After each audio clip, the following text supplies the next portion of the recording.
the incorruptible foundation. Kailangan po na tayo pa lang isinesettle po natin yung ating pundasyon na kailangan hindi matitinag, unshakable, at hindi nabubulok. Amen. Amen. Okay. Many of us today are not aware of being unshakable stand in serving God. Kaya nga, dami gusto nagbibigot sa Panginoon. And then suddenly, makikita mo, mabubuwal, malalaglag, mawawala na sa Panginoon, aayaw na sa paglilingkod, o kaya naman, mag-church, tapos, sooner or later, aayaw na, hindi mo na makikita sa church, kakandihan na yung mga bagay sa Panginoon. Ano mong ibig sabihin yun? Malabnaw yung kanyang pundasyon.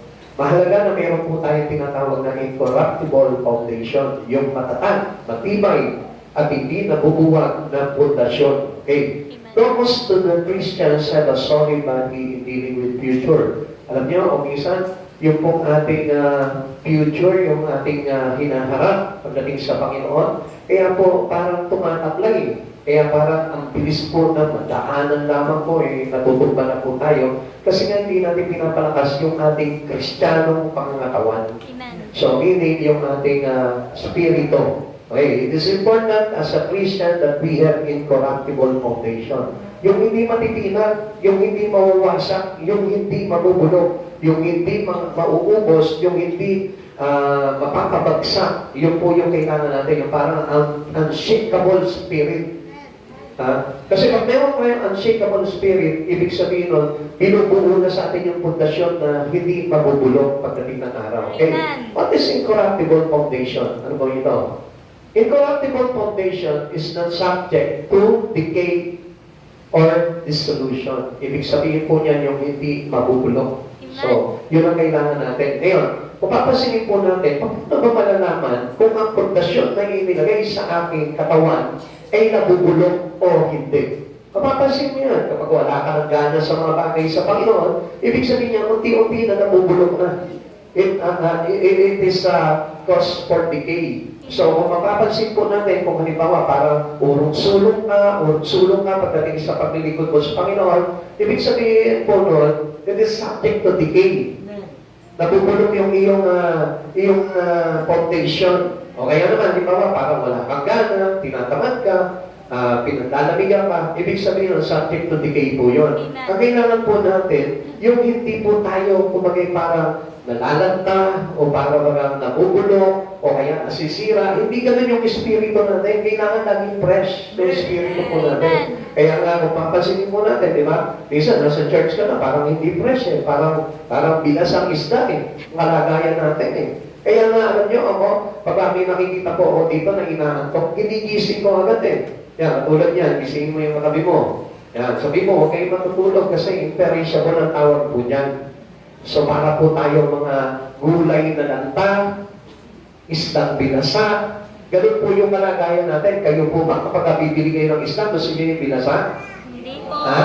Kapag bibili kayo ng gulay, gusto nyo yung lanta na, yung labog na, yung bulok na? Hindi ka bibili ng gano'n. Even Christ Jesus, they don't want Christians like that. Like that.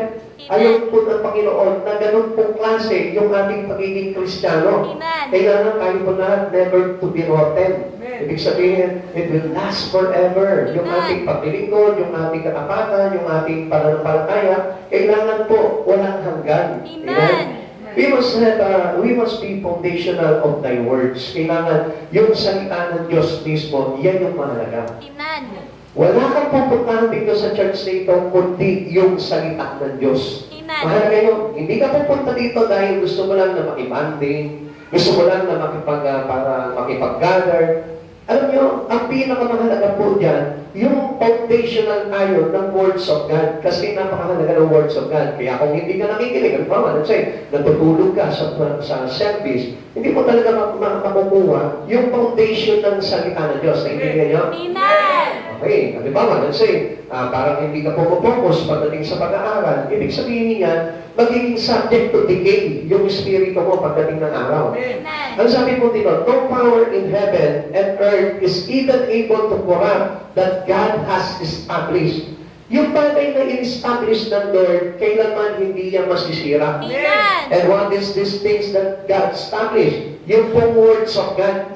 Yung words of God ay napakahalaga po niyan sa buhay po ng bawat isa sa atin. Sapagkat ang salita ng Diyos, ito yung papananganan natin. Ito yung panghahawakan natin. And a person without knowing the words of God, I tell you, kailanman hindi siya makakapasok at mapapabilang sa ating Panginoon.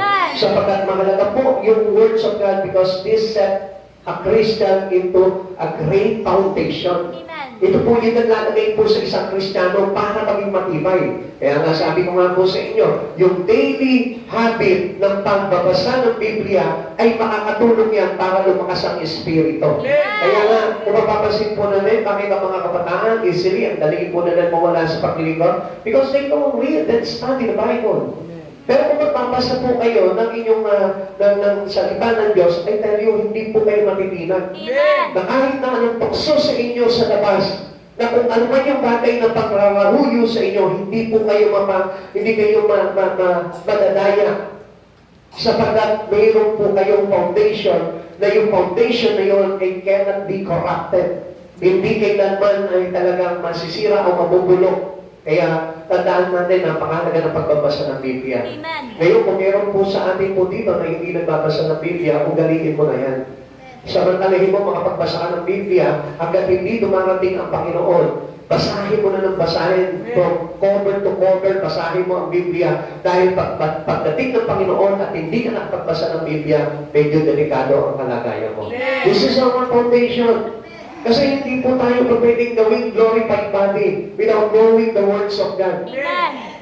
Naintindihan niyo po ba yun? Alam niyo po ba yung sinasabi na sa isang mata ay babaguhin? Gagawing banal o gagawing glorified body yung katawan po natin? Alam mo, kung hindi ka nasasakapan ng salita ng Diyos, hindi mangyayari yung glorified body. Amen? Naintindihan niyo? Kasi si Christ yun eh.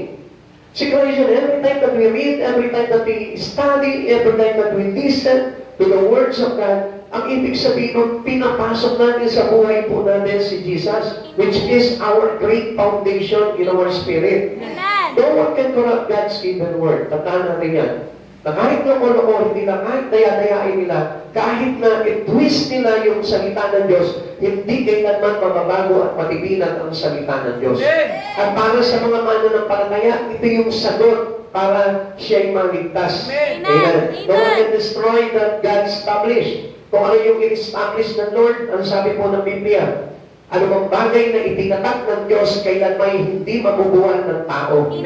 Ang sabi po ng awit, 1989, ang salita mo o Yahweh, di kukupas, walang hanggan, matatag at di makikilos sa rurok ng kalangitan. Anong ibig sabihin po nito? Matatag at matibay. So, ibig sabihin, if you are founded with the words of God, hindi ka rin matitinan. Hindi ka rin naayaw. Alam mo, yung mga tao na madalas po na itataboy sa kanilang relasyon sa ating Panginoon, yung kanilang commitment sa Lord, alam niyo ang ibig sabihin niyan, hindi nakapasok sa Kanya yung salita ng Diyos. Which means, si Jesucristo ay hindi nakapasok sa buhay ng isang tao. Kapag yung pabago-bago ka ng desisyon pagdating sa Espiritu mo, yung minsan, halimbawa, parang ilap na ilap ka sa Lord, gusto mo sumamba na sumamba, tapos later on, tinatamad ka na. O kaya naman, di ba, parang meron namang isang tao na kapag ilap sa Panginoon, bigay ng mga bagay sa Panginoon. Talagang makikita mo, susuporta ng ganito, magbibigay ng ganito. Talagang natin yung suporta niya because He is in love, greater in love to God. Pero kapag dumating sa Kanya yung parang madakot na siya sa church niya, madakot na siya sa kapatiran, madakot na siya sa Panginoon, I tell you, ibig sabihin nun, nakokorrupt na yung Espiritu niya. Kaya nga mahalaga na mayroon po tayong foundation ng words of God. At uugaliin po natin yan. O kaya naman, halimbawa, kasi pag ang isang Kristiyano, makikita mo, napakagandang makisama niya sa lahat ng mga kapatiran, pero kapag yan, unti-unti na, lahat nakakaaway niya na, lahat nakakasagutan niya na, I tell you, that is corruption. Amen. Kaya nga, ingatan po natin yung ating espiritu because it means na kailangan talaga na hindi nakokorrupt yung espiritu po natin. We hold on to thy words because that words is established. Amen. Pag sinabing established, ibig sabihin yan, matatag na yan, matibay na yan. Amen. Diba? Amen. Tatandaan nyo kapag ang isang kumpanya, pag-establish na yan, anong ibig sabihin niya? Matatag na yan, stable na yan, hindi na matitinag yan, hindi na babagsak yan. Ganun po yung isang kumpanya. Ngayon, ganun din po tayo. when we have the words inside of us, pag ipinabubuhay po natin ang salita ng Diyos, meaning we are also established. So in-establish po, tayo'y pinatakan, pinatibay ng aming Panginoon sa pamamagitan ng kanyang banal na kasulatan. Amen. The threefold incorruptible foundations of our faith. Ano po ba itong tatlong bagay nito na magiging pundasyon natin na hindi nabubulok o hindi nasisira para hindi po maglaway yung ating pananampalataya? Una, the verse 1 is the one that I tell you right now, yung po tinatawag na incorruptible book. Ito po.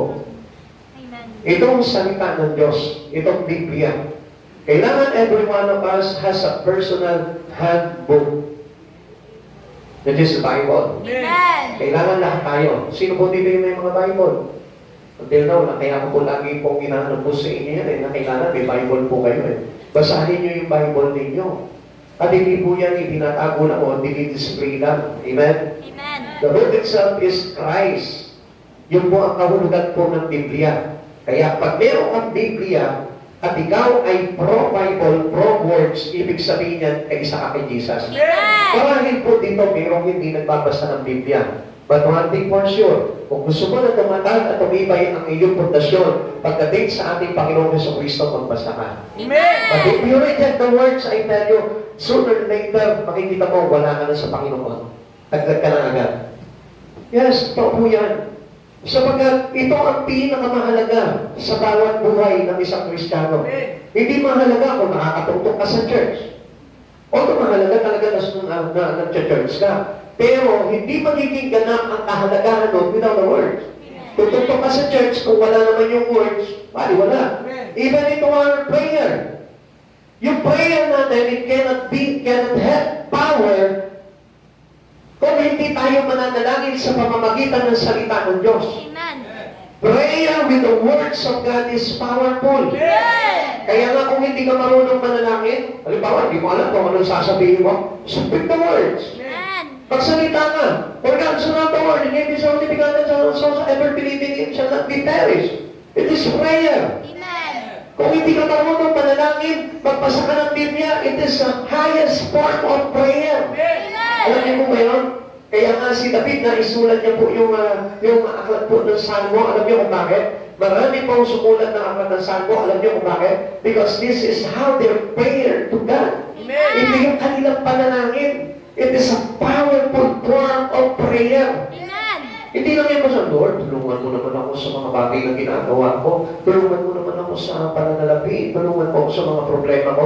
Alam niyo, hindi po, uubara po yung ganon. Speak the words in your prayer. Because there is power. O ngayon, may problema ka. Lord, as a son of God, it is written in the book of you, Lord. Ang sabi mo, Lord, pagdating ng pagsubok, tutulungan mo kami. Pagdating ng pagsubok, bibigyan mo kami ng lakas. It is words, meaning, you know the words, you know the promise of God, and it will be answered. Amen. Mga kapatid sa Panginoon, ang panalangin, ganun po yan. Even in our worship to God, kapag tayo umaawit po tayo ng mga awitin, kailangan yung mga awitin na inaawit po natin is, sabihin po natin na mayroong sangkap ng salita ng Diyos. Amen. Amen. Kahit ng mga worship song yan, kung walang sangkap ng words of God yan, I tell you, it is powerless. Amen. Parang isang Christian, parang isang mga mundong awitin lamang po yan. 1 Peter chapter 1, verse 23 to 25. Sapagkat muli kayong isinilang, hindi sa pamamagitan ng binhing nasisira, kundi sa pamamagitan ng buhay at walang kamatayang salita ng Diyos. Paano tayo sinilang? Sa pamamagitan ng salita ng Diyos. We cannot achieve a new life in Christ Jesus without having a words of God. Ayon sa kasulatan, ang lahat ng tao ay tulad ng damo, gaya ng bulaklak nito, ang lahat niyang karitan, ang damo ay nalalantang, at ang bulaklak ay kumukupas. Ang sabi mo dito? Ayon sa kasulatan, ang lahat ng tao ay tulad ng damo, gaya ng bulaklak nito, ang lahat ng karitan, ang damo ay nalalantang, ang bulaklak ay kumukupas, ngunit ang salita ng Panginoon ay nananatili magpakailanman. Ang salitang ito ay ang mabuting, magandang balitang ipinapangaral sa inyo. Kaya nga, dapat focus tayo pag nangangaral. Amen. Pag kayo nangangaral, ang focus po tayo sa salita ng Diyos. Alisin niyo po muna yung kung ano man yung mga kabagutan po ninyo, kung ano man yung mga gugulo sa isipan ninyo. Just focus on listening. Amen. Napakahalaga na tayo po'y nakapokus sa pakikinig. Alisin niyo po muna yung pagbibiro, yung katawanan, yung serious things na meron kayo dyan. Dapat ang ating business for today is the words. Amen. Yun po yung kailangan po sa atin. Ano ba itong salita na ito? Ano po ba ito? Okay. This word is the eternal word. Ibig sabihin, hindi lang basta salita, kundi ito po yung pangwalang hanggang salita. Nagkakaroon pa kayo? Amen. Okay, pakigising mo yung katabi mo, kahit gising yan. Minsan, ano nyo, kahit gising yan, tulog yan. Kala nyo, nakabilat yung mata niyan, pero minsan, ang espiritu niyan, tulog. Amen? Huwag po kayo papadaya, nabilat ang mata niyan, pero ang espiritu niyan, natutulog. Ha? Kala nyo, kung minsan, mga natutulog lang sa church, yung pikit ang mata, no? Minsan nga, yung pikit ang mata, yung gising. Yung ba alam nyo? At yung dilat ang mata, yung patulog. Kaya gigisingin mo palagi yung katabi mo kapag halimbawa parang nakatulanan na lang gano'n yan, ibig sabihin, tulog ang espiritu niya. Amen? Amen. This is an eternal word. Pag walang hanggang salita, it lives and abides forever. Nagbuhay at mananatili magpakailanman. Amen. It continues in contrast to other things. You know, ito po, kung titignan po natin. Alam niyo po ba ang salita ng Diyos ay bangga sa lahat ng bagay sa mundo? Pero hindi natin alam eh. Akala po natin talagang aayunan ng salita ng Diyos yung pamumuhay natin. Never. No. Because the words of God, yan yung papalit eh. To having a new life in Christ Jesus, papalitan niya. Itong salita ng Diyos, papalitan niya yung bulok na pagkatao mo. Amen. Papalitan niya yung makasanlibutang pagkatao mo. Kaya nga there is changes happen when you read Bible. Amen. Makikita mo, mayroong pagbabago sa buhay mo na magaganap. Maging yung plataforma ng buhay mo. Maging yung mga bagay na ginagawa mo, yung lifestyle mo, babaguhin talaga ng salita ng Diyos. Amen. Kaya nga, makikita po natin, buhay at mabisa ang salita ng Diyos. Amen? Contrast, pag sinabi contrast, to be different, especially in a way that is very obvious. Kung mapapansin po natin, kaya nga, makita po mga makasanlibutan, ang mga taong hindi po talaga nakikinig ng salita ng Diyos, makikita mo against po sila, opposed po sila, contradicted po sila sa mga bagay na ginagawa po natin. Why? Because we are walking right now into the words of God. But then, to them, hindi sila lumalakad doon, kaya hindi nila nakikilala o hindi nila nakikita kung ano yung mga bagay na ginagawa po natin. Amen. Kaya para sa kanila, parang kahangalan lang sa kanila ito. Pero sa mga tao na naligtas, ito po'y mabangong halipuyak. Di ba? Yung ganun po yung sinabi po ng Biblia, di ba? Isaiah chapter 40 verse 8, oo, ang damo ay nalalanta at kumukupas sa mga bulaklak, ngunit ang salita ng ating Diyos ay mananatili magpakailanman. Kaya nga, hold on unto the words of God. Amen. Kapit ka lang doon. Kahit na ano malagayan mo sa buhay nito, kapit ka lang doon. Kahit tinutokso ka ng sanlibutan, kapit ka lang sa salita ng Diyos. Makikita mo, ang bibitaw sa iyo, yung mga bagay na tukso ng sanlibutan, hindi yung mga bagay sa Lord. Kaya kasi kapag hindi mo kinipitan yung words of God, makikita mo, bibitaw ka sa Lord, kakapit ka sa sanlibutan.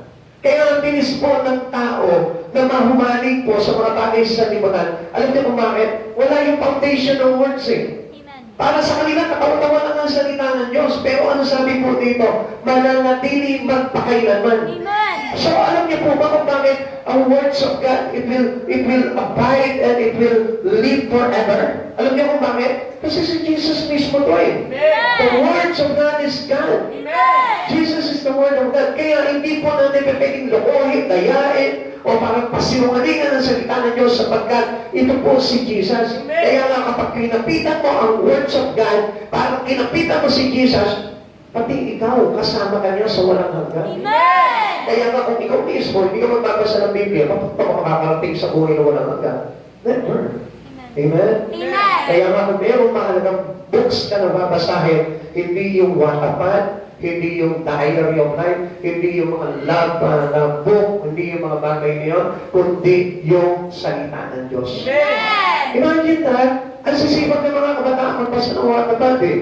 Iba yung sa mga Facebook, yung mga binabasa doon, ang haba-haba, minsan tinitignan ko, haba, malito. At saka, binabasa nila ng buo. Yung sa mga Wattpad, ang inaapangan po nila talaga. Imagine that, na yun, alam niyo, pagtsagaan yung basahin ang salita ng Diyos, makita mo, dadaling ka nito sa buhay na walang hanggan. Yung pinatasa po natin, yung mga love stories sa Facebook, isa na mga kapatid ba? Yung mga pinapasa namin sa Facebook, may mga istorya doon, di ba? Mapangangit yun eh. Inilalagay lang tayo sa kahalayan ng sanlibutan. Kaya maraming mga kabataan ngayon na humaling na sa kahalayan. Bakit? Kakapasa ng gano'n. Tumatatak sa isipan po nila. Ano yung mga bagay na yun? Uy, makakakilig naman ito. Di ba? Kapag halimbawa, halimbawa, may mga nababasa doon, halimbawa, at dumating ang kanyang prinsipe, yung prinsipe niya na pagkagwapo-gwapo, di ba? At sila'y nagkita sa mahabang panahon na hindi pagkikita, sila'y nagkatagpo ngayon at nagkainlaban sila. Di ba? Yung mga gano'n, may mga pakilig na. Kaya ano nangyari ngayon? Ikaw kaya nabubuo sa imahinasyon mo ngayon yun. Tagal naman ang prinsipe mo. Tapos may nakita kang guy ngayon na dumaan sa harap. Ito na siguro yung sinasabi nung nabasa ko. Yun ngayon yung tumatatak sa isipan natin. Kaya ano nabubuo? Nabubuo sa isipan ng mga kabataan? Kahalayan. Amen. Kaya nauuwi ko, ano yung nandun sa istorya na yun? Yun ngayon yung pinagbabasihan niya ng buhay. Kung ano yung nakasulat doon, kung paano siya maging sweet doon sa kanyang boyfriend, kung paano siya makipag-usap, kung paano yung kanilang ginagawa, ganun din yung tumatatak sa isipan ng mga kabataan bumabasa noon. Kaya mga kabataan, mag-ingat kayo sa pagbabasa. At kung meron kayong dapat na basahin nyo ang Biblia para na sa gano'n. Pagdating ng araw ang maitatak sa isipan nyo, yung foundation ng karakter ni Jesus. At pagdating ng araw, ang sabi po ng Romans chapter 8 verse 29, kilala niya sa simula't-simula pa ang kung sino yung sa Kanya. Para maging para maging katulad natin si Jesus, na His likeness. Kaya kung hindi mo kabasahin ang Biblia at iba ang babasahin mo, iba mapoporma sa isipan mo at mapapahama ka. Amen. Tandaan natin, Jesus is eternal God. Kapag pinasa natin ang salita ng Diyos, we made us eternal. Amen? Pag pinabasa mo yung aklat na eternal, ibig sabihin yung walang hanggang aklat na ito, gusto kong malaman mo, yung buhay mo ay maipoform into eternal one. Amen? Naintindihan niyo? Kaya nga dapat nga po yung ginagawa po natin ngayon to build up our great foundation. Alam niyo, dapat ang ginagawa natin, pinagsisikapan natin yung mga bagay na eternal. Like for example, yung ating practices into prayer, practices of devotion, practices of worship. Yung mga bagay na yun, eternal yun eh. Amen. Hindi natin tatapusin yun, walang katapusan natin gagawin yun. Kaya nga, kung mapapasin mo natin, you're being disciplined. Kaya ang lalabdo ng mga Kristiyano. Isang problema lang, natatapos na yung kanilang paglilingkod sa Panginoon. Amen? Amen. Napagalitan mo na, ayaw na. Give up na. Bakit? Iba yung binabasa, hindi yung salita ng Diyos. I'll advise sa mga kabataan magbasa kayo ng Biblia. Kung masipag pa kayo magbasa ng mga ganong istorya, I tell you, wala kayong mapupulot po, kapahamakan na. Sapagkat ang dapat na binabasa niyo po talaga ang salita ng Diyos.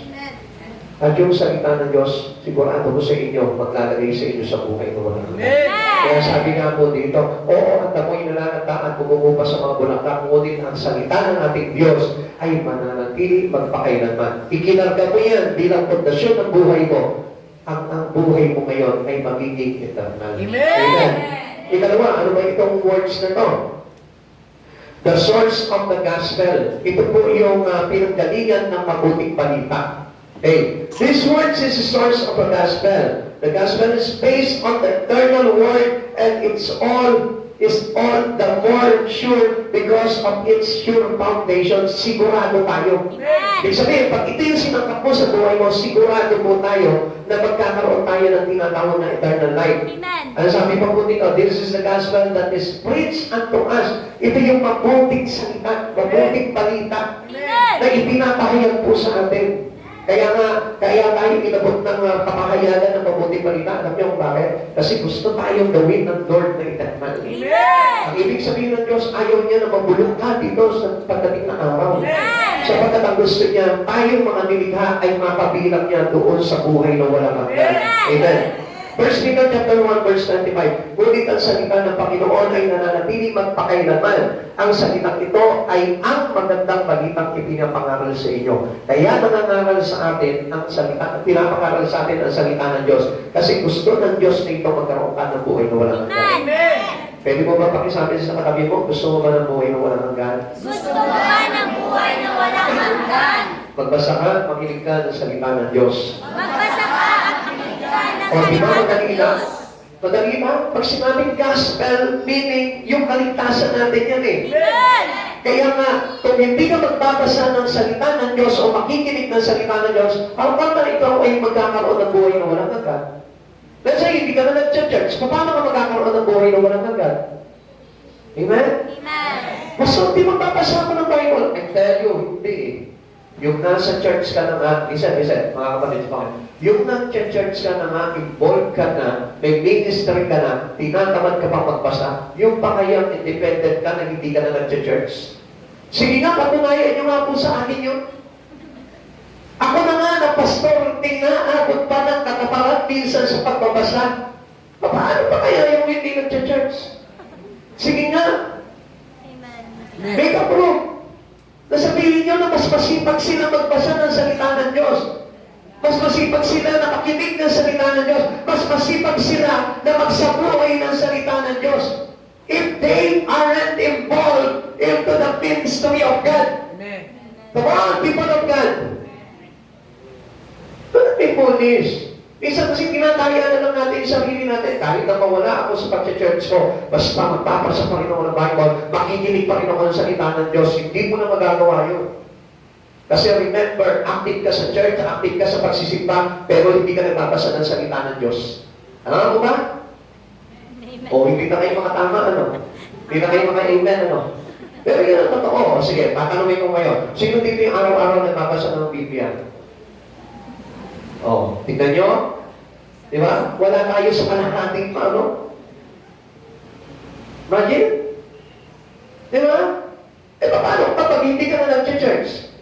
Paano ba maiisipan na magbasa? Kaya nga sabi doon, manumagbalik sa iyo yung 7 mas higit pa na masasamang espiritu. Amen. Amen? Amen. Ay, hindi mo natin? Amen. Okay, focus po tayo dito. Kasi ang bunga po talaga ng kaligtasan ay nakabase sa mabuting at magandang balita ng ating Panginoon. Amen. Now, what does gospel means? Ano ba ibig sabihin po nito? Okay, basahin po natin. The word is derived from an Anglo-Saxon word, meaning na yung tinatawag na gospel or good story, mabuting balita, and is a substitute for the original Greek word euangelion, which originally signified a presence given to one who brought good tidings. Ibig sabihin, dumating na yung mabuting balita. Amen. Amen? Amen.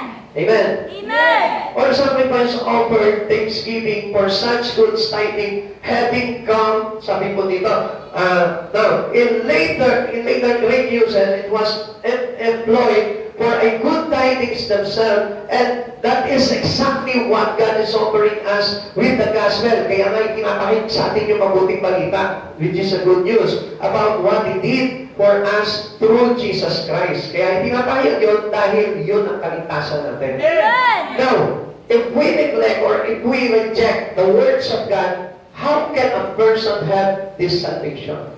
Wala na. Amen? Amen. Wala na. Hindi na po tayo aabutin po talaga ng kaligtasan. Okay, basahin mo natin 1 Corinthians chapter 15, verse 3 to 4. Sapagkat ibinigay ko sa inyo bilang pinakamahalaga sa lahat ng tinanggap ko rin na si Kristo'y namatay dahil sa ating mga kasalanan tulad na sinasabi sa kasulatan, inilibing siya at muling nabuhay sa ikatlong araw tulad din ng sinasabi ng kasulatan. Ano sabi po dito ni Pablo? Pinakamahalaga. Amen? Amen. Pag sinabing pinakamahalaga, ibig sabihin niyan, may kinalaman sa kaligtasan ng tao. Amen. Amen? Amen. The important of all important to men. So, mahalaga pa sa mga pinapahalagahan ng tao. Amen. Pag sinabing mahalaga pa sa lahat ng pinapahalagahan ng tao, ibig sabihin, focus yourself into the Word, into the good news. Amen. Amen? Minsan iba ang focus natin eh. Ang focus kasi natin minsan doon sa mga bagay sa sanlibutan. Kaya ang nangyayari po sa atin, nawawalang kahalagahan yung mabuting balita at hindi kayo naglalagay sa isang tao ng kaligtasan. Nawawala yung power to bring people to salvation. Amen. Pag hindi mo pinukusan at hindi mo pinahalagahan ang mabuting balita, which is the words of God, I tell you, nawawala yung kapangyarihan nito na iligtas yung iyong buhay. Amen. Amen. Kaya nga, to those person who has salvation, ito yung kanilang focus. Amen. Kaya, Amen. gusto mo na tiyak mo yung iyong kaligtasan, gawin mo mahalaga sa buhay mo ang salita ng Diyos. Amen. Kaya na maraming tao, alam niyo po, hindi pinapahalagaan ng Biblia. Ni halos hindi nga nila mabibigyan nila eh. Yung cellphone nila, araw-araw bibig nila. Pero yung Biblia nila, hindi nila mabibig din. Amen? Bakit? Kasi hindi mahalaga sa kanya. Ngayon, make a proof into yourself. Sa iyong sarili, gawin mo proof talaga ito na mahalaga sa iyo ang Biblia. Basahin mo siya araw-araw, dalhin mo siya kahit saan ka magpunta.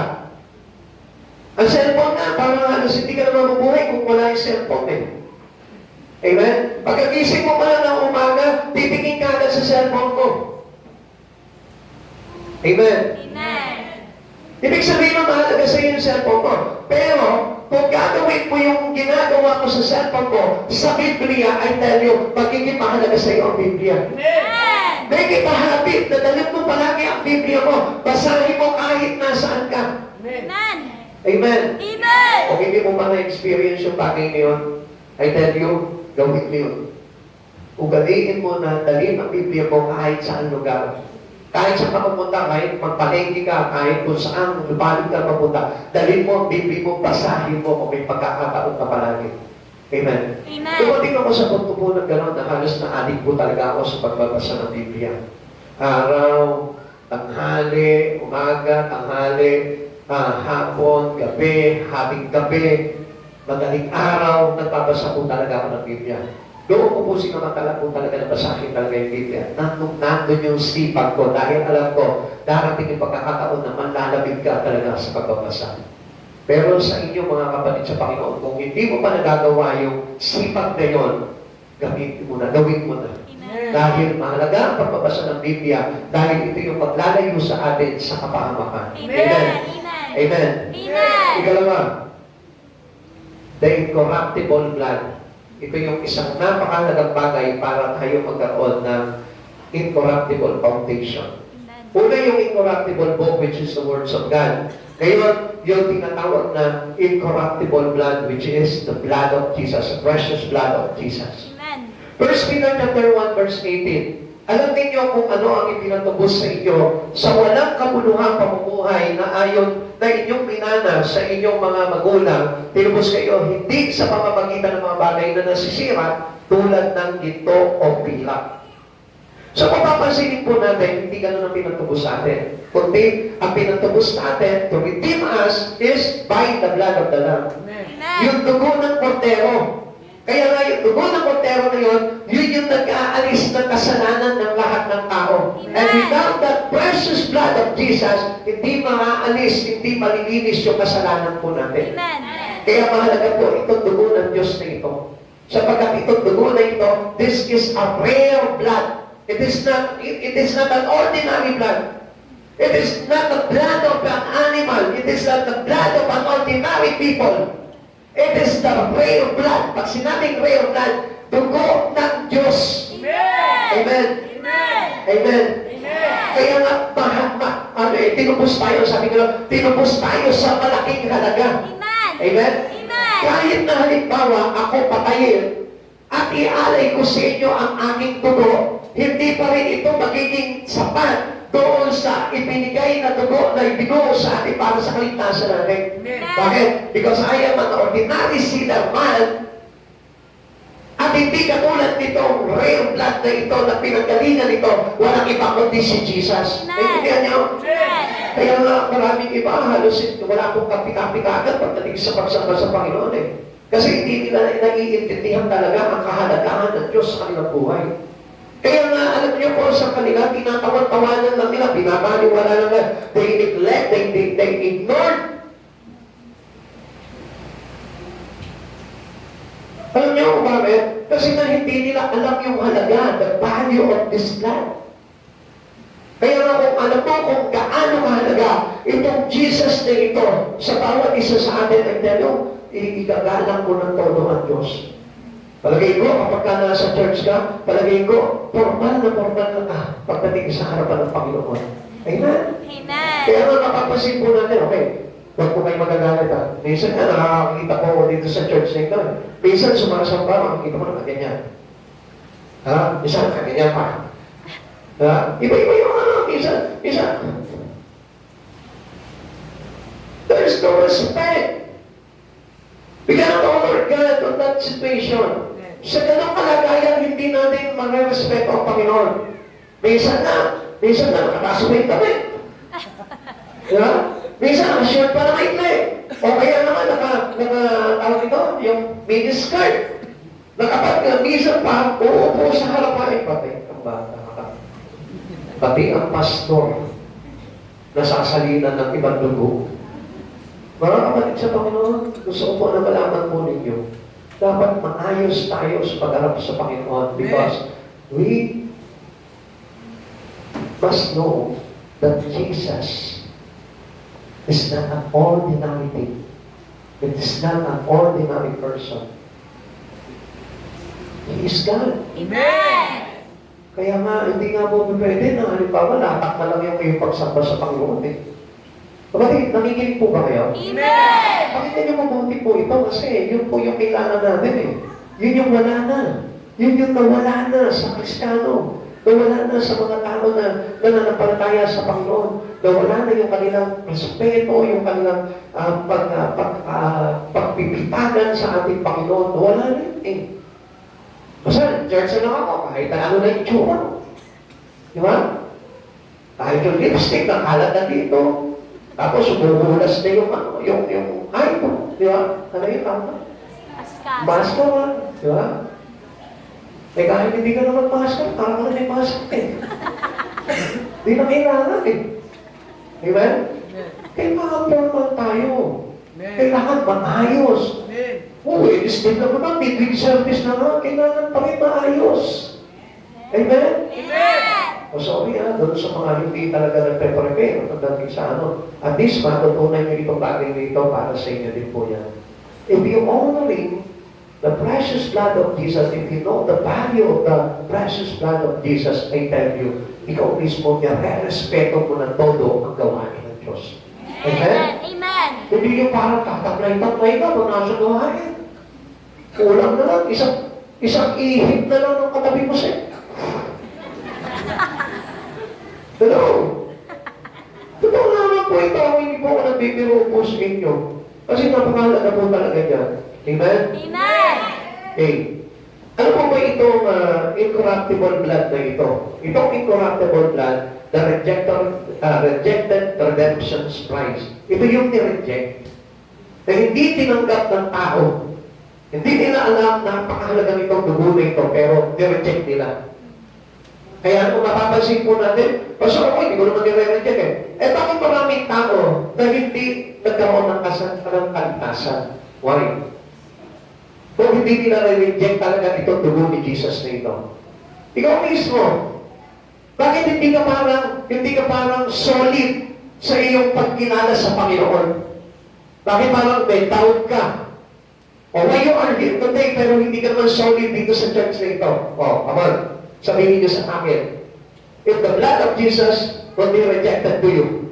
Kasi kung hindi talaga rejected sa iyo, yung dugo ni Jesus, alam mo yan, that every happenings, according to Jesus, papahalagahan mo yan. Solid ka dyan. Amen? Amen. Amen? Kaya hindi nyo napapansin, ang daming mga Kristiyano, lipat-lipat lang ng church.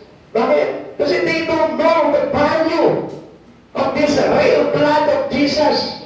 Kasi kung alam mo yung value na yun, mag-i-stick ka lang doon sa kung saan mo napapakinggan na mainam at maayos yung salita ng kaligtasan. na kung saan ipinalita sa iyo yung banal na dugo ni Jesus ang humugas lahat ng kasalanan mo. Amen. Amen. Amen. Kaya minsan hindi malutas-tas yung mga problema natin. No, why? Kasi nawawala yung pagpapahalaga natin doon sa banal na dugo ng ating Panginoon. The incorruptible things as silver and gold that cannot take away sin.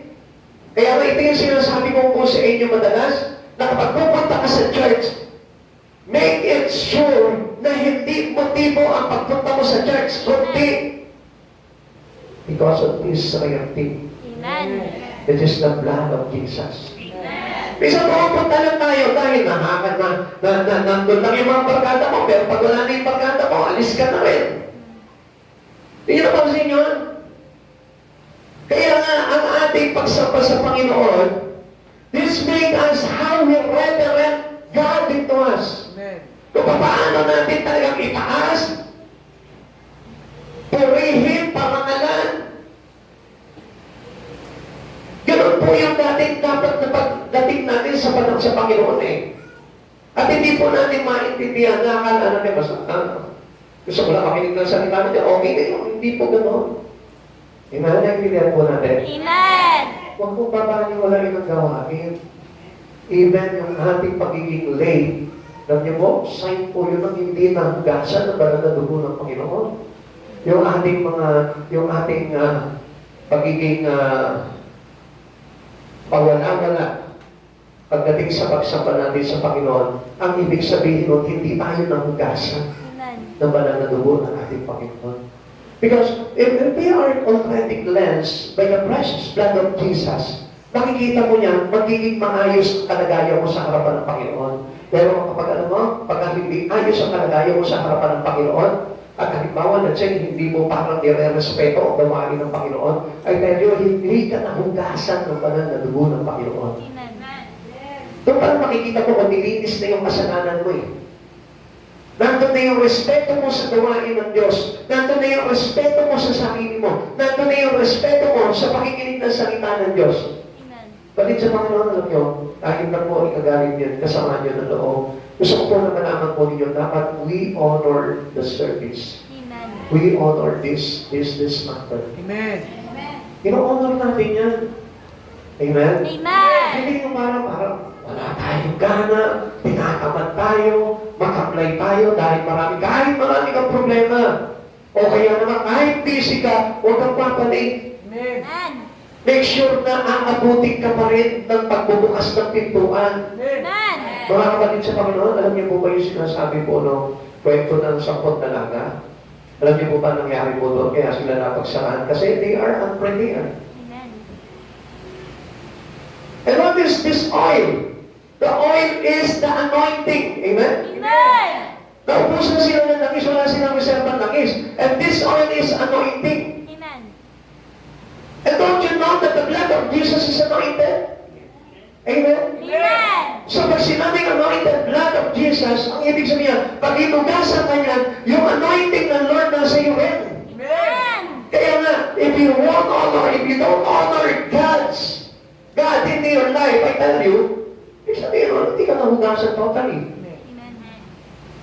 Pag nahugasan ka ng banal na dugo ni Yesu Cristo, makikita mo nandun na yung iyong formal na pagharap sa Panginoon. Nandun na yung respeto mo, nandun na yung kaayusan. Kapatid sa Panginoon, babago na po natin yung ating sistema na gano'n. Maraming na dumating ang Panginoon, pero nakikita ko, marami pa rin hindi pa po nakakasunod sa mga bagay na ito. Naintindihan po natin? Amen. Kaya hindi niyo po napapansin. Minsan nga, yung mga pollsters, makikita ko sila pa yung maayos eh. Pag sumampa sila, naka-polo, naka-long sleeve, naka-snacks, naka-dress. Hindi niyo po ba napansin yun? Sige, tingnan niyo po, kahit na Webes na pagsamba po nila, makikita niyo, maayos sila. Bata, matanda, nakaayos. Kahit sabihin mo, luma na yung kanilang polo, pero disente pa rin ang tingin ng tanan nila. Amen? Amen. Sa atin, ang masakit po dito, minsan para lang tayo pupuntang palengke. And how can we value this precious blood of Jesus kung hindi tayo nang-organize nito? Ang ibig sabihin niya, if we once cleansed by the blood of Jesus, we are now organized. In-organized with God. Amen. Amen. Siyempre, magre-reklamo tayo, Pastor, kung hindi lang talaga marami akong ginagawa, baka umaga pa lang, nandyan na ako, kaya mo yun, kapatid sa Panginoon. Amen. Pastor, baka kung mayaman lang ako, baka nakakontent pa ako. Lalo na ngayon, Pastor, ang init ng panahon, magtiis ka.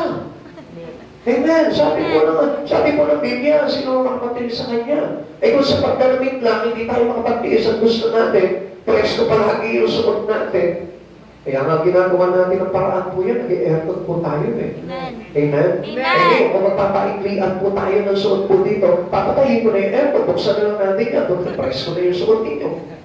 Magpaalabasa na lang tayo kung ano gusto nyo palabasitan. Amen? Lagi pa ba tayong church, no? Pagka ganun po yung attitude natin, kapatid sa Panginoon, dapat na maintindihan po natin ito. Kaya nga po, kumisa, hindi na po tayo nagiging kagalang-galang pagdating sa ating Panginoon. It is because we don't know this. Because of the ignorance to the words of God. Ignorance to how important God is to us.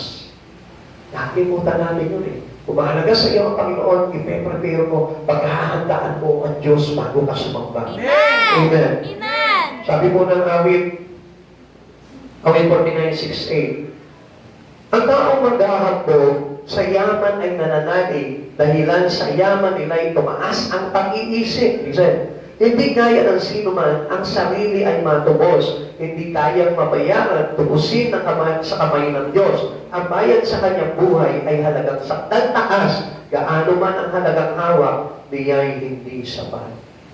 Amen? Amen. Kaya nga, we need to make our life in order to receive the precious blood of Jesus. The precious blood na yun yung mag-aayos din ang buhay ng tao. Amen. Kasi kung hindi mawawala sa atin yung kasalanan, paano mo mai-organize yung spirit mo? And how your spirit to be incorruptible? Amen? Amen. Dapat habang lumalawig ang panahon at tumatagal ka sa Panginoong Jesucristo, dapat yung espiritu mo nagiging incorruptible. Amen. Hindi na subject to decay. Amen? Amen. Amoyin mo yung matabi mo. Amoy bulok ba? Ha? Hindi yan, yung spirit. Smell it in the spirit. Amoy mo yan. Pagka na-smell mo, naamoy mo yung espiritu niya, medyo subject to decay, di ba? Medyo mabaho yun. Hindi nyo naiintindihan eh, no? Kasi akala niyo, wala namang amoy, pastor, mabaho eh. Kaya nga meron tayo, that's the spirit. Amen. Amen. I hope na maintindihan niyo po itong bagay nito. Okay? Ano ba itong incorruptible blood na to? The blood of Christ. Ito po yung dugo ni Jesus. Hindi ito dugo ng hayop na dating ginagamit po nila kasi wala sa isay po yun. Yung kinakatay nilang toro, kinakatay nilang kapeng, kinakatay nilang mga baka, hindi po naging effective po yung paglinis ng ating mga tawag nito, mga kasalanan. Kaya nga yung iba, di ba, sabi nila, bawal kumain ng tinuguan. Sino sabi yung sarap namin? Amen. Hindi ba pwede? Kasi yung tinuguan, di ba, pinagbawal sa yan eh. Pinabawal ng araw na ginagamit po nila yan, pangwisik, at panghugas o panghandog para sa ikapapakawad ng kasalanan. Naging effective ba yun? Hindi. Wala nga naligtas tuloy. Amen? Amen. But, right now, dahil sa dugo ni Jesus, ano nangyari? Bawal ba makainin yung dugo ng hayop? Di ba? Wala kang kinalaman yun sa kaligtasan mo eh. Amen. Amen. Amen. O ngayon, tatanungin ko po ngayon, bakit kayo kumakain ng handa ng church? O tanungin ko ngayon, bakit kayo kumakain? Bawa, may handaan sa church. Di ba? Nagbibituin walang tingin pa tayo. Di ba? Di ba? Naintindihan niyo? Balutin mo ako ng iwaga ng iyong magmamahal. Lakihan mo ang plastic mo para marami kang masyaro. Diba? Bakit ako makain nun? Bawal din yun eh. Bawal din yung mga karne sa Old Testament. Pero, since dumating na si Jesus, He fulfilled it already. Amen. Nilinis na lahat sa pamamagitan ng banal na dugo ng ating Panginoong Yeso Cristo. Amen. Amen. Amen. Kaya nasarapan mo na ang pagkain ng dinuguan ngayon. Amen. Eh, yung iba nga, di ba, yung taba, yung kinakain, ang sarap ng taba, di ba? Oh, kaya ano nangyari? Hot blood. Amen. This is the blood of Christ. Hindi ito katulad. We insult God kapag sinabi natin, bawal niya mo sa mamainin niya. Dugo ng hayop yan, hindi naman dugo ni Jesus yan eh. Parang iniinsulto natin yung dugo ni Jesus, i-compare natin with the blood of the ox, the blood of a pig, with the blood of a cow. Bakit iniinsulto natin yung dugo ni Jesus? This is a rare blood, sabi nga dito, the precious blood of Jesus. There is no other blood like His blood. Precious include the idea of rare. Amen? Pag sinabing rare, hindi yung pagkaraniwan. Amen? It is the blood of God. Sabi mo nga, blood of God. Blood of God. O kaya nga, huwag natin i-insultuhin po yung dugo ni Jesus. Minsan nakala naman, ako hindi kami kumakain ng dinuguan. Bakit hindi? Baka wala kang pabili ng dinuguan. Yaman-yaman yun eh. Di ba? Laki-laki ng mga church yun, hindi kayo makain ng dinuguan. Di ba? Pero tanungin mo, anong kinakain nyo? Crispy pata. O, bakit bawal din yun eh? Di ba? Nasa old pattern tayo eh. Wala na tayo doon ngayon. Nandito na tayo ang Jesus ngayon. Kaya nga sabi mo ng Book of Acts, sino nagsabi sa iyo, Pedro, na marumi yan? Na hindi mo ba alam na lahat ng bagay na yan ay nilinis na sa pamamagitan ng aking dugo? Basa niyo ba yan? Amen. Amen. Okay. The blood of the Lamb of God. Okay. Tingnan natin. Ano ba ito? Its character without blemish. Yan. Yung dugo po ng mga ox, yung mga dugo ng baka, madudumi yan eh. Bakit po natin yan ipaglilinis sa kasalanan? Now, kung bakit hindi kinakain ang dinuguan? Kasi marumi ang dinuguan, pero walang kinalaman sa Espiritu. Marumi ang dugo ng hayop. Naintindihan? Amen. Pero masarap eh. Ha? Amen? Pero walang kinalaman po yun doon sa tinatawag na foundation natin, yung incorruptible foundation na walang kinalaman po yun. Only the blood of God. Okay? Ano pa? Without spot. Amen? Walang mancha, walang batik. Di ba? This blood was the garment white. Ito yung nagpalinis sa tao. Amen. Naku dati, di ba, ang tumi-tumi mo, sandali na tinanggap mo si Jesus sa buhay mo, lilinis sa kaputian. Ang sabi po ng Isaiah, magkaliwanagan tayo, gaano ka man karumi sa iyong kasalanan, gagawin kitang busilak sa kaputian. At alam niyo kung saan po, sa pamamagitan ng ng banal na dugo ni Jesucristo. Amen. Pahayag chapter 7, verse 14 to 17. Ginoon, kayo po ay nakakaalam ang sagot ko. At sinabi niya sa akin, sila ang mga nanggaling sa matinding kapigatian, nilinis nila at pinaputi ang kanilang damit sa dugo ng kordero. Iyan ang dahilan kung bakit sila ay nasa harap ng trono ng Diyos at naglilingkod sa Kanya sa templo araw at gabi at nakaupo sa trono ang siyang, sabi dito, nakaupo sa trono ang siyang umuungkop sa kanila. Tuloy natin. Hindi na sila magugutom, hindi mauuhaw man, hindi na rin sila mabibilad sa araw, hindi mapapasok sa anumang matinding init. Ang korderong nasa gitna ng trono ang magiging pastol nila. Siya ang gagabay sa kanila sa mga bukal ng tubig na nagbibigay buhay at papahirin ng Diyos ang bawat luha sa kanilang mga mata. Anong ginamit po sa atin po dito? Yung pagbanal na dugo ng Panginoon na luminis sa atin at nagpaputi sa atin. Kaya nga kapatid sa Panginoon, ito yung sinasabi ko sa iyo, na magiging formal ka pagdating sa harapan ng Diyos if we are cleansed by the precious blood of Jesus. Amen. Kaya po sila nandun ngayon, itong mga tao na ito, na nandun sa paligid ng trono dahil sila'y pinaputi ng banal na dugo ng ating Panginoon. Bakit? Kasi sa kanilang pakikipagtiis kay Jesus, alam niyo ba mga kapatid sa Panginoon, kaya maraming tao o hindi makatiis ng mga bagay sa Panginoon sa Kristo, it is because they are not yet cleansed by the blood of Jesus. Amen. Kung bakit tamad na lamad pa rin sila sa mga bagay sa Panginoon?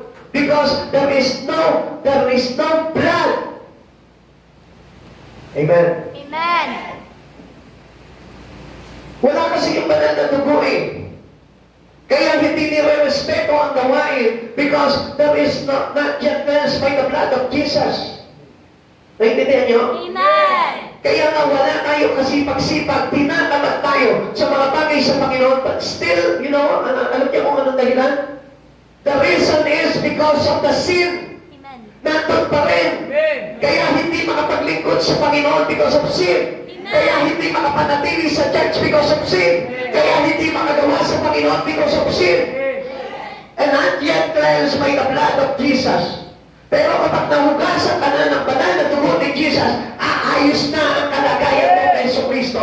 Re-respetuhin mo na ang gawain. Re-respetuhin mo na si Kristo. Amen. Amen. Intindihan? Amen. Ito yung katotohanan po doon. Kaya kung minsan, ang bilis nating malaglag, ang bilis nating umayaw. Bakit? Because of sin.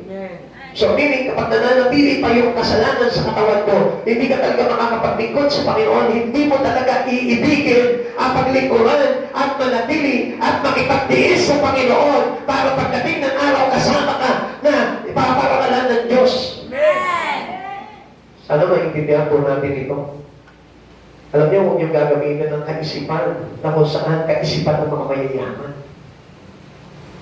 Kaya nga dapat po na tayo po isang kapag po talaga ng banal na dugo ng Panginoon para hugasan lahat ng mga malicious thoughts. Kung ano yung mga nandito, mga marunong. Hindi mo kailangan yan.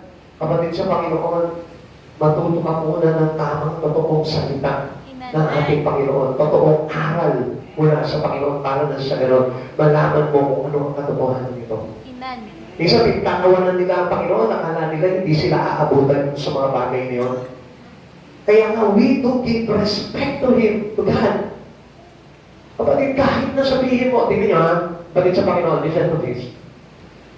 Ang isang tao, pag naglinis na siya sa kasalanan, magiging maayos na, magiging organized na ang pagkatao niya. Hindi niyo po ba napansin nung araw? Nung araw, natatandaan ko, yung meron kaming pastoral po nung araw, nakikita ko po kasi sa Valenzuela po noon, nung araw pa po yun, wala pa po siya sa sexy noon. Ang sexy noon, manamit yun. Lagi naka-short, minsan nga naka-miniskirt, tapos halos nakalabas pa yung lumalabas na yung dibdib Pero time na nakakilala sa Panginoon yun, at pinagamit niya yung buhay niya sa Panginoon, grabe, balot na yung katawan niya. Kapatid sa Panginoon, what does it mean? Because the sin in his inside, in her inside, cleansed by the blood of Jesus. Amen. Once na ikaw hinugasan ka na ng banal na dugo ng Panginoong Kristo, lahat ng mga malicious spirit na nasa katawan mo, aalis yun. Amen. Amen. Amen. Amen. Amen. Kaya nga maraming hindi makagawa sa Panginoon because of this malicious spirit. Ang akala nila, okay na daw, sapat na ito. Pero ang hindi nila alam, they insult God. Dami pa natin dapat matutunan, ano? Kaya nga mahalaga ang discipleship Kasi sa discipleship, nagitatakil po lahat yung mga bagay niyo. Amen. Amen. Amen. Okay, ano po itong banal na dugo na ito? Incorruptible blood, the foreordained sacrifice. Foreordained before the foundations of the world. Nakaitatag na ito Naka-establish na ito bago pa hindi kayo inamundo. God knew the world would need a Savior. Alam na nang darating po ito si Jesus na ito na kung saan bubuhos yung kanyang banal na dugo para sa atin. The God had determined that Christ would die for our sin. Alam na po yan. Bago pa likhain ito sa lipunan ito, bago pa si kayo matatag, bago pa likhain ito, lahat na nakikita nyo dito, nandyan na si Jesus. Nakahanda na siya para ihandog yung kanyang buhay at magbubog siya ng banal na dugo para sa kaligtasan po natin. Amen. Amen. Ikatlo, the incorruptible bounty. Lagi po natin tandaan, if we spend our life to Jesus, there is always a bounty. Amen. Amen? Amen. At incorruptible dito, hindi masasayang, hindi yan basta parang binigay lang sa iyo na regalo, gantimpala lang sa iyo, biyaya lang sa iyo, blessing lang sa iyo ng kung sino, na kapag ka tumagal, bus na. Ito walang ubus. Ito biyaya lang ito. Amen? What is this incorruptible bounty for our forever Christian? 1 Peter chapter 1, verse 3 to 5. Pasalamanan natin ang Diyos at Ama ng ating Panginoong Jesucristo dahil sa laki ng habag niya sa atin, tayo'y binigyan niya ng isang panibagong buhay sa pamamagitan ng muling pagkabuhay ni Jesucristo. Ito'y nagbigay sa atin ng isang buhay na pag-asa na magmamana tayo ng kayamanang di masisira, walang kapintasan. Ano ba? At di kumupas na inihanda ng Diyos sa langit para sa iyo sa pamamagitan ng inyong pananampalataya, iniingatan kayo ng kapangyarihan ng Diyos. Kaya habang iniintay ninyo ang kaligtasan na kahandang ihayag sa katapusan ng panahon. Ang sarap nito tanggapin. This bounty of God is incorruptible. Bakit? Kasi hindi mauubos to. Amen. Hindi yan katulad ng pinapangarap mo sa mundo na ito. Di ba? Halimbawa, let's say, magpe-pension ka. Tapos pag nakuha mo yung pension mo, bukas mo ka naman, wala na, ubus na. O kaya naman, halimbawa, yung retiring ano mo, di ba? Pag nag-retire ka, malaki yung makukuha mo, and then mauubos din. Di ba? Hindi mo halos na napapakinabangan. But this bounty, this incorruptible bounty, ito'y nakalaan sa iyo doon. Sa buhay na walang hanggan. Kaya napangalaga ito. Ano ba ito nung incorruptible bounty nito? It's abundant mercy. Yan. Yan yung ibinigay sa atin ng Panginoon. Na walang katulad niyang habag ng ating Panginoon. Saganang habag ng ating Panginoon. A proof of the blessedness of God. Pag meron po tayo yan, hindi po yan kumagay parang, uy, pinagpala ng Diyos. Bakit? Uy, ang dami niyang pera eh. Hindi pinagpala ng Diyos nun. Hindi yun ang pagpapala ng Diyos. Ang pagpapala ng Diyos, yung kinahabagan ng ating Panginoon. Amen. Yung bang sa dami niyang kasalanan nung araw, ngayon nag-church na siya. Ngayon mayroon na ugnayan sa Panginoon. It is the abundant mercy of God. Amen. Kung bakit ka nakakapag-church, kung bakit may ministry ka sa church, kung bakit nakakapaglingkod ka ngayon, it is because of His abundant mercy.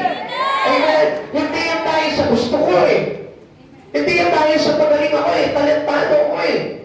Hindi yan tayo sa ganon, kundi dahil yan sa abundant mercy, sa kanang habag ng Diyos, kung bakit tayo nakakalapit sa Panginoon.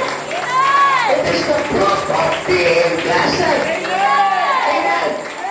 Yung meron kang ministry, pinagpala ng Diyos yun. Yung nakakapag-church ka, pinagpala ng Diyos yun. Yung lagi kang masipag sa gawain ng Panginoon, pinagpala ng Diyos yun. Amen. Ang tawag po ito is the abundance of mercy. Ang ibig sabihin nun, it is given bounty ng Diyos para sa atin. Yun yung bunga ng ginawa ni Jesus. Yun yung kanyang bunga ng pagpapapako niya sa krus. Binigyan niya tayo ng pagkakataon para makapaglingkod sa Kanya. Binigyan niya tayo ng pagkakataon para makalapit sa Kanya. At higit sa lahat, binigyan niya tayo ng pagkakataon para maligtas at kapatiran sa Kanyang kaharian. Sabi po na ang Tito chapter 3 verse 5, tayo iniligtas niya, natapon natin ito, hindi dahil sa ating mabubuting gawa, kundi sa kanyang habag sa atin, naligtas tayo at ipinanganak na muli sa Espiritu Santo na siya tuminis at nagbigay ng bagong buhay sa atin. Yan. This is an incorruptible bounty that given to you. Yung kapag dumi-dumi mo ngayon, parang nandun ka sa kabanalan ng Diyos. Alam niyo po ba kung anong ibig sabihin yan? We are now born into the Holy Spirit. Pinanganak na tayo sa pamamagitan ng banal na Espiritu. Ano ba ito kung incorruptible bounty na ito? Our livelihood, yung ating buhay na pag-asa. Amen. Diba? Nagtataka nga ako bakit nalulungkot po ang tao eh. Nagtataka nga ako kahit na malaki ang problema ko sa mundong ito, meron tayong tinatawag na livelihood, yung tinatawag na buhay na pag-asa. Kahit na sabihin mo, wala kang pinag-aralan, kahit sabihin mo, bankrupt ka, kahit sabihin mo, financially breakdown, I tell you, meron ka nito, because you receive Jesus in your life, there is now having the bounty, the incorruptible bounty. Ilaanan ka ng Diyos noon. Pero bakit meron ka ngayong buhay na pag-asa? And what is this livelihood? The evidence of our hope, the resurrections of Christ. Nabuhay si Jesus, kaya wala kang dapat ay pag-alala. Because of our faith, even though you shall die, ano mangyayari? Mabubuhay ka pa rin. Amen. Amen. John chapter 14, verse 19, kaunting panahon na lamang, at hindi na ako makikita sa mundong ito, ngunit ako'y makikita ninyo, sapagkat mabubuhay ako at mabubuhay rin kayo. Sarap. Ha? O ano ngayong kinululungkot mo? Ano ngayong pinagpo-problema mo? Dahil wala ka pera ngayon? Dahil wala kang trabaho ngayon? Dahil wala ka kahit na anuman? Kahit na kayamanan, wala ka, bakit ka malulungkot? Kung tumanggap ka naman kay Jesus, nitong incorruptible bounty na ito, ngayon meron kang buhay na pag-asa na inaasahan sa buhay na walang hanggan. Ang sabi niyo, sapagkat mabubuhay ako at mabubuhay rin kayo. Ano ang kinakatakot mo? Mamatay ka sa tuto dahil sa pananampalataya mo sa Panginoon, bubuhayin ka. Mamatay ka sa problema dahil na nananampalataya kay Jesus, bubuhayin ka. Ano problema? Ang problema ikaw. Kasi wala kang pananampalataya sa Panginoon, kaya natatakot ka. Kaya natatakot ka, pag nawalan ka ng pera, natakala mo, wala nang pag-asa ang buhay mo, taog na ang mundo mo, taog na ang pagka mo, pag nawalan ka ng trabaho. But I tell you one thing, pag nananampalataya ka sa Diyos, meron kang buhay na pag-asa. Amen. This is how we treasure God in our life. Ganito yung pagpapahalaga sa Diyos. Kaya nga alam nyo, kahit na may problema ka, dapat ka masipag ka pa rin sa pagsamba sa Panginoon. Dapat ka masipag ka pa rin sa mga bagay na ginagawa mo sa Panginoon. And one thing, kaya ako po sinasabi sa inyo, kung bakit mahalaga ang ministry namin sa Panginoon, it's because it is the bounty of God for us. Dahil sa kanyang grasya, habang tayo po ay binigyan niya ng pagkakataon para tayo po ay magkaroon ng buhay na pag-asa pagdating ng araw na makabalinan tayo sa paghahari ng Diyos. Ano itong incorruptible bounty nito? Our incorruptible inheritance. Hindi mabubulok na pamana ng Diyos sa buhay mo. Amen? Yung pera mo, iiwanan mo lang yan eh. Yung dami ng pera mo eh. Pag namatay ka, gagastos mo lang sa kabaong mo yan. Amen? Kahit na itong serbisyo, pag namatay ka, kahit sabihin mo, 300K yung service sa iyo, o sabihin natin, 20K lang. Parehas din yun. Ang mahalaga po doon, yung meron tayo nito, incorruptible inheritance. Mamatay ka, pinalat ka lang sa panig, okay na yun. Basta meron kang incorruptible inheritance. Yung iba, gusto pa yung casket nila, mayroong ginto eh. Ano yun? Nagpapatunay lamang po na walang halaga yung mga bagay na yun na iniingatan ng tao kung wala yung tinatawag na incorruptible bounty na dahil sa pagkamatay ni Jesus, hinagtog niya para sa iyo, para magkaroon ka ng buhay na walang hanggan, and we inherit the kingdom of Him in heaven. Amen. Alam niyo po ba itong tinatawag na incorruptible inheritance na ito? Nothing will defile it. Walang sino man makapagdudumi nito. Hindi yan madudumihan. Sabi ko nga sa inyo, napakahalaga ng isang tao makasalanan na lumalapit sa Panginoon at humingi ng tawag sa Panginoon. Dahil kahit tuksuhin ang kasalanan niyan, mananatiling malinis siya kung mananatili siya sa Panginoong Jesucristo. Amen. You must know it. Kailangan maging alam mo yung bagay na yan. Sapagkat ang isang tao hindi nananatili sa Panginoong Jesucristo, pagdating ng araw, gusto ko malaman mo, tututin ang buhay mo. Kaya tayo nananatili kay Jesus, kahit na kuminsan para sa play yung mga ginagawa natin. Kaya tayo nananatili para patuloy tayong linisin ang linisin. Amen. Kaya huwag kang hihiwalay sa Panginoon. Alam mo yung incorruptible inheritance ito, heaven will preserve it. Alam niyo po ba, hinihintay ka ng langit. Pag meron ka nitong incorruptible bounty, ibig sabihin yan, hinihintay ka na sa langit. Eh kaso, paano ka mapupunta ng langit? Kung sa church lang, hirap na pupunta. Naintindihan? Kung sa church lang, tamad na tamad ka. Mga kapatid sa Panginoon, tungkol sa langit, wala nang tulog. I want you to know this. Kaya pala yung iba natutulog na ngayon kasi sa langit wala nang tulog. Hindi na. Hindi na ganoon. Hindi na natin kailangan magpahinga kasi nare-refresh yung buhay natin doon. Isang inom mo lang ng tubig na nanggagaling doon sa tubig ng buhay. Refreshing, mananauli na yung pagkabata mo. Amen. Alam niyo po ba ang buhay ng isang tao doon? Para tayo mga sinakated doon, para tayo sinasikain na doon, pagdating natin doon. Gano'n kasisigla ang katawan natin. Para tayo sila isang takbo ng takbo dyan kahit gumulong-gulong. Amen? Hindi ka masasaktan. Bakit? Kasi yung tubig na nagbibigay buhay, lagi pong available sa atin po yun. Amen. Amen. Kaya kahit hindi ka magpahinga doon, hindi ka mapapagod. O, sarap to, di ba? Amen. Eh doon sa baba. Kaya nga kapag ito, hindi mo binana itong bagay na ito, I tell you, doon wala kang pahinga. Magpe-pray ka, walang dirinig sa'yo. Magsisisi ka, wala na, huli na. Kaya nga alam nyo, kawawa yung mga tao lumalabas sa Panginoon.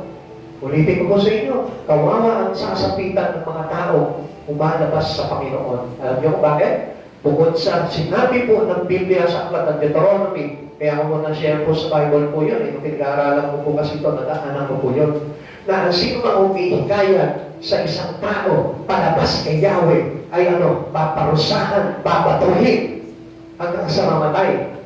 At maging yung kanyang hinikayat kasamang babatuhin. Ngayon, kapatid sa Panginoon, how can we preserve our salvation there in heaven? How the heaven preserve these things to you kung ikaw mismo umaayaw ka? Kaya nga sabi ng Lord, manatiling tapat ang wakas ay maliligtas. Personal in nature for us. Kaya mga kapatid sa Panginoon, dapat maging normal na nga po sa atin to. Magiging natural na lang sa atin to. Yung sipat mo sa Lord, dapat yan. Natural na lang naman po yan. By nature na po namin yun. Yung bagay na yun. Na, kumbaga, ano na ba yung personal in nature natin ngayon? Di ba? Yung mga bagay na ginagawa pa rin natin sa mundo. But this time, if we have this incorruptible inheritance, ito na yung magiging personal in nature natin. Amen. Yung ugali mo ngayon ay panlangit na. Yung lifestyle mo ngayon, panlangit na. Amen? Amen. Hindi na yung pagka nakatalikod, backstab ka. Pagka nakatalikod, betrayal. Pag nakatalikod, Judas Spirit. Hindi na po ganun. Because our personal in nature is like nature of our God. Amen. Katulad na ng nature ng ating Panginoon. Amen. Kaya makikita mo, ibang-iba na talaga. There's something different into the people of this world. Makikita na yung kaiba mo. Hindi yung nakikisalamuha ka pa sa masama.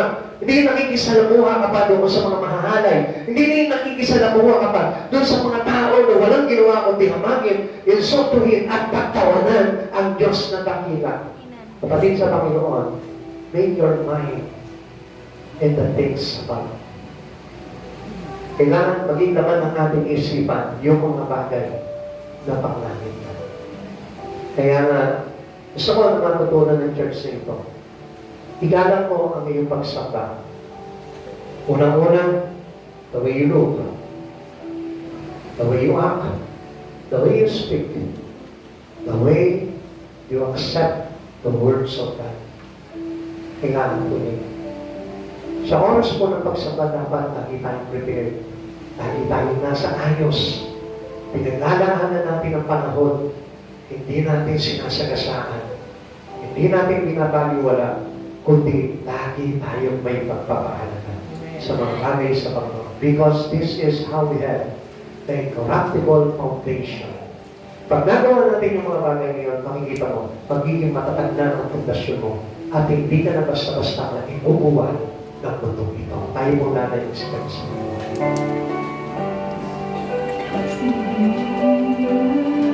Wala pong gusto ang Panginoon po sa atin kung may sa ayos po tayo bago sa kanyang pagbabalik. Kapatid sa Panginoon, every wrong things on us, pwede naman natin ayusin po yung bagay na yun eh. If we decided having an organized night according to Jesus Christ, pwede natin gawin po yun, mga kapatid sa Panginoon. Hindi pa huli ang lahat. Kahit gaano ka pa kasama sa oras na ito, may pagkakataon pa. Bawiin mo. Hello?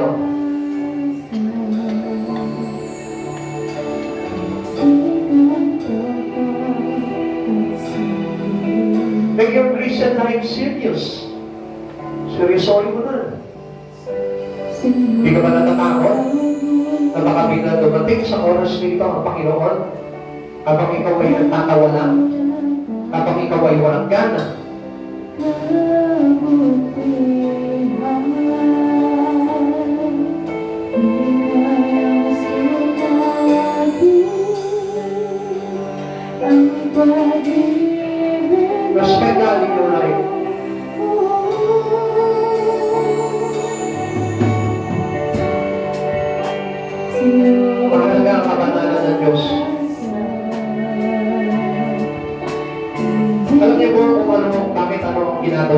dito sa church. Bakit tayo nag-church? It is for us to train by God. Para tayo turuan ng Diyos na maging banal, mag-ugaling banal. Hindi manabili pero sa mga mundo natin pag-uugali. Train yourself to be like Jesus. For us to have incorruptible foundation. Ikala mo ang gawain ng Diyos. Ikala mo ang salita ng Diyos. Ikala mo ang banal na dugo ng Jesucristo. For us to have incorruptible foundation.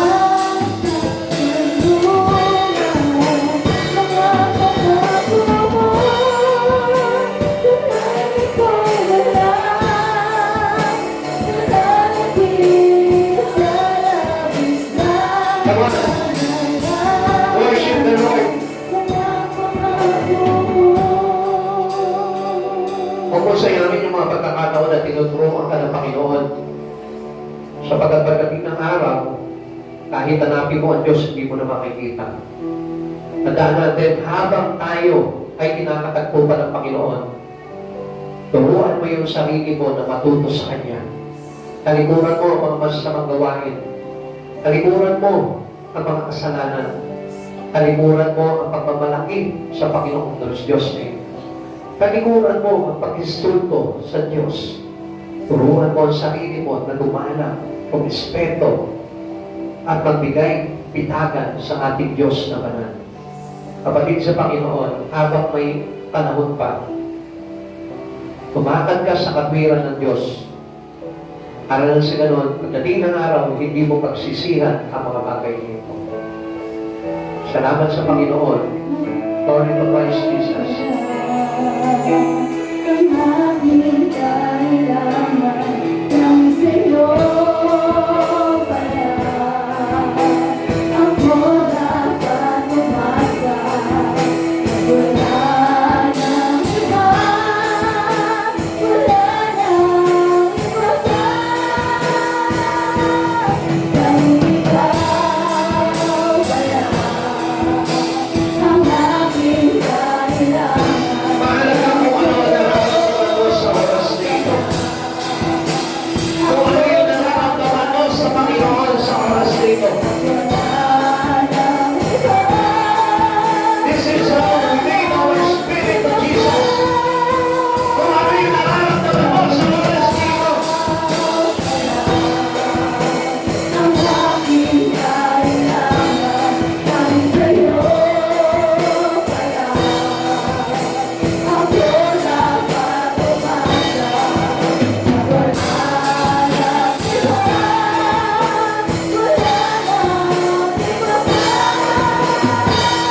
Kaya pwede namin sa Panginoon. Maraming Diyos, nagpapasalamat po kami sa biyaya mo, Lord.